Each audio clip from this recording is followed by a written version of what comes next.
بسم اللہ الرحمن الرحیم۔ السلام علیکم۔ نبی کریم صلی اللہ علیہ وآلہ وسلم نے فرمایا، اللہ تعالیٰ نے ماں کے رحم کے لیے ایک فرشتہ مقرر کر دیا ہے۔ وہ فرشتہ عرض کرتا ہے، اے رب یہ نطفہ ہے، اے رب یہ مضغہ ہے، اے رب یہ حلقہ ہے۔ پھر جب اللہ تعالیٰ اسے پیدا کرنے کا ارادہ کرتا ہے تو فرشتہ پوچھتا ہے، اے رب یہ مرد ہے یا اے رب یہ عورت ہے، اے رب یہ بد ہے یا نیک ہے، اس کی روزی کیا ہے اور مدت زندگی کتنی ہے۔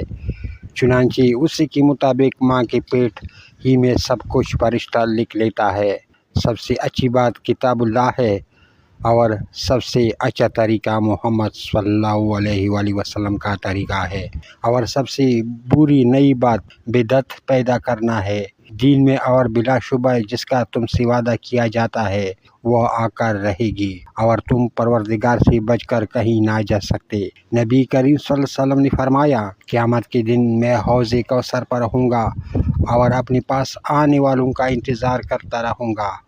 پھر حوض کوثر پر کچھ لوگ مجھ تک پہنچنے سے پہلے ہی گرفتار کر لیا جائے گا، تو میں کہوں گا کہ یہ تو میری امت کے لوگ ہیں۔ جواب ملے گا کہ آپ کو معلوم نہیں، یہ لوگ الٹے پاؤں پھر گئے تھے۔